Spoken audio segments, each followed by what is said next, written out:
Hello students. So in this presentation we discuss aphorism number 275 to 279. They are on posology. What is posology? It is study of doses. Now there is always a dilemma in the physician's mind. What should be the dose? So, the most important aspect of the dose is that the size of the dose should be small. Now, how much small? Let's see. Suitableness of medicine is not only the on accurate selection alone, but on the size of the dose, smallness of the dose and minuteness of the dose is also equally important. Hence, Dr. Hahnemann is telling us about the laws. Law of similars, law of simplex that we saw in the previous presentation, that is single simple medicine, and now the law of minimum dose. So Dr. Hahnemann always tells large dose is harmful, and even large dose of homeopathy is also harmful, injurious due to its magnitude. It is the very fact that at first Dr. Hahnemann started his practice that he gave similar medicine, but the dose was large and he got aggravations in the patient suffering. So he started reducing the dose. So larger size of the dose is harmful. Large size means it is in the quantity. Due to the similarity, the strong and large dose causes great impact, because if the dose is strong or large and as it is a similar medicine, then it causes great impact, means it leads to aggravation on the sensitive parts of the organism. So the parts which are suffering are the sensitive parts. Say if the patient is having eczema, so skin is the sensitive part. If the patient is suffering from conjunctivitis, then eyes become the suffering organs or the sensitive parts. So those parts which are affected much by natural disease are the sensitive parts. So if the homeopathic dose is a large dose, then it can cause the aggravation owing to the similar medicine. Too large dose is harmful. That's what Dr. Hahnemann tells us in aphorism number 276. Minute dose is not harmful, but large dose is harmful. If highest similarity and higher the potency, it does more harm than the unhomeopathic remedy. So if the similarity is maximum and the potency is also maximum and you are giving a large dose, that is the quantity is more, then it does more harm than the unhomeopathic remedy. So as the previous aphorism is also telling us that if the remedy is similar and you are giving a very large dose, then it causes more harm than the unhomeopathic remedy. So this remedy also does no good to the patient. So what is not doing good to the patient? A similar dose in a similar remedy in a large dose does not do any good to the patient. Large dose of accurately chosen homeopathic remedy is harmful. It puts the patient in danger or disease is incurable. So, large dose of accurately chosen homeopathic remedy is harmful. It puts the patient in danger or disease is incurable. Patient suffers from more serious similar medicinal disease and it is difficult to destroy. So, if large dose of a similimum is harmful, it puts the patient in danger, disease is incurable. Then patient suffers more serious similar medicinal disease and it is difficult to destroy. See the footnote in aphorism number 276. Too large dose is harmful. That's what Hahnemann tells us again and again. Some homeopaths agree to the large dose. Dr. Hahnemann 20 years ago used to use it. Maybe it was not similimum. It was imperfectly prepared by the pharmacist. Footnote 2 that allopathic large doses of mercury for syphilis causes development of incurable malady. So there are side effects of large doses and there is development of incurable disease. Use of mild active mercurial preparation would have cured the venereal disease with chancre, provided it was not removed by the local applications. So use of mild active mercurial preparation would have cured the venereal disease with chancre, provided it was not removed by local applications. But what is the situation? The mercurial preparations were given in large doses by the old school physician. So it caused great increase in the malady. Use of quinine, that is Peruvian bank or cinchona, in large doses used to treat intermittent fevers. A dose of highly potentized cinchona would help the patients in marshy area and those who don't have psoriatic states.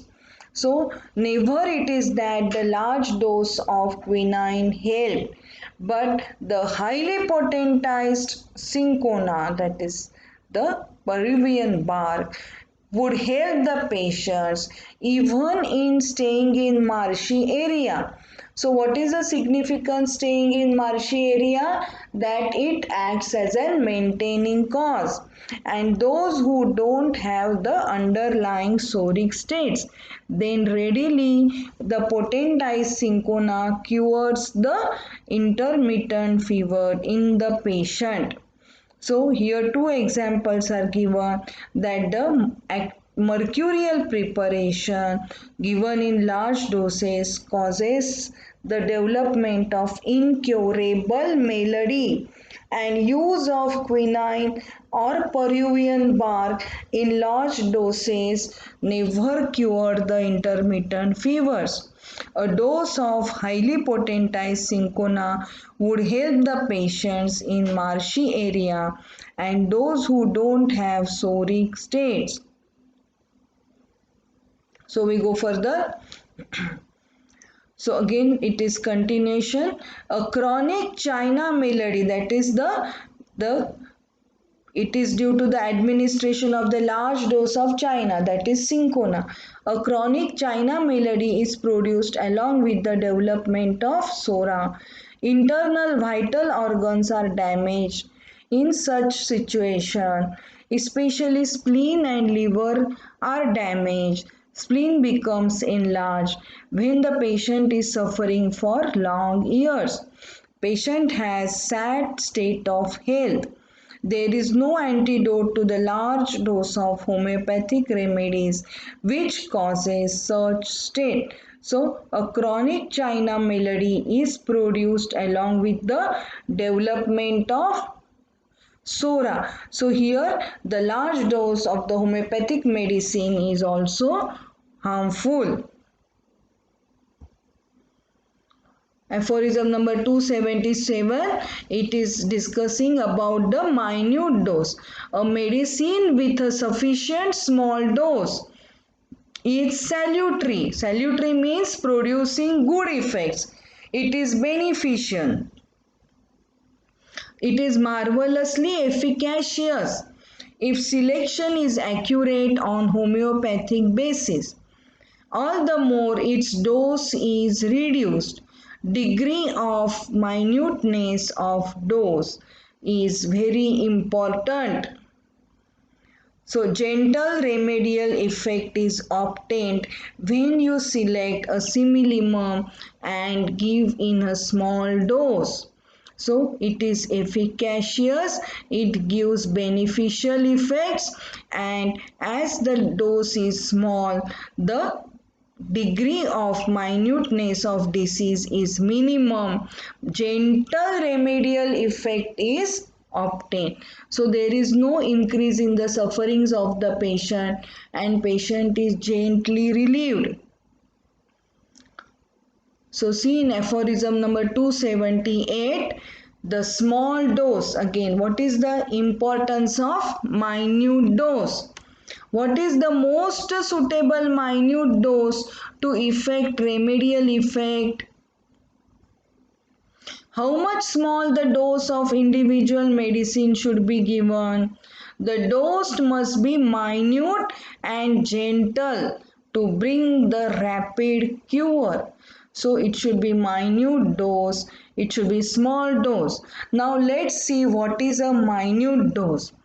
It cannot be a speculation or imagination or not by fine spun, that is developed with great care or reasoning, not by sophistry. What is sophistry? False argument with intention of deceiving. So the pure experiment and careful observation of sensitivity of patient and accurate experience will choose the best suitable dose.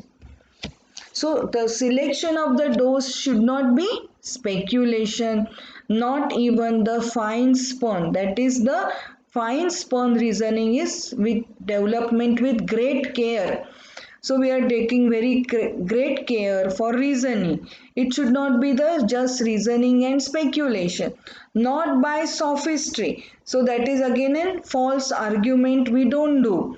The pure experiment is conducted, careful observations are done by the physician about the sensitivity of patient and accurate experience of the physician will choose the best suitable dose.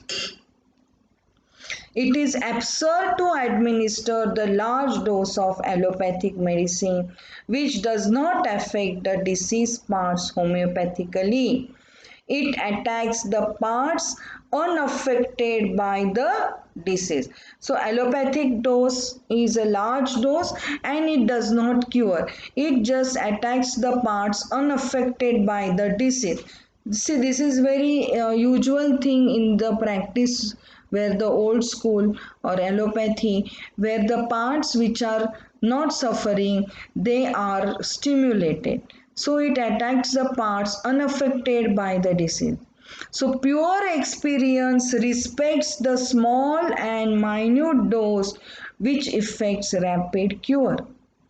So the importance is the minute dose. So what is the most suitable minute dose? It is not just imagination, it is not speculation, it is not argument, but the dose is determined by pure experience, careful observation, and the accurate experience will choose the best suitable dose. So see the minute dose in 279. If the disease is not advanced much, even in chronic disease, and if the patient has not much received the allopathic treatment, the dose of the homeopathic remedy, which is highly potentized remedy, cannot be prepared small as it won't act to produce stronger similar artificial morbific disease. that is medicinal disease. So the dose of the homeopathic remedy, which is highly potentized remedy, cannot be prepared so small as it won't act to produce stronger similar medicinal disease. It then cannot extinguish the natural disease from the cessation of life principle and cannot bring effective cure. So the dose must be minute and it cannot be so small, otherwise it may not produce any effect, because the dose should be just sufficient to produce the stronger similar disease than the natural disease. Hence, the dose, we don't want large, we don't want even the small dose. Large dose causes aggravation, and if it is too small, it won't act. It won't produce the beneficial effects. It won't produce the stronger similar disease and cannot bring effective cure. So the dose is determined by susceptibility, that we will see afterwards. So today's discussion we will continue further. Okay, thank you.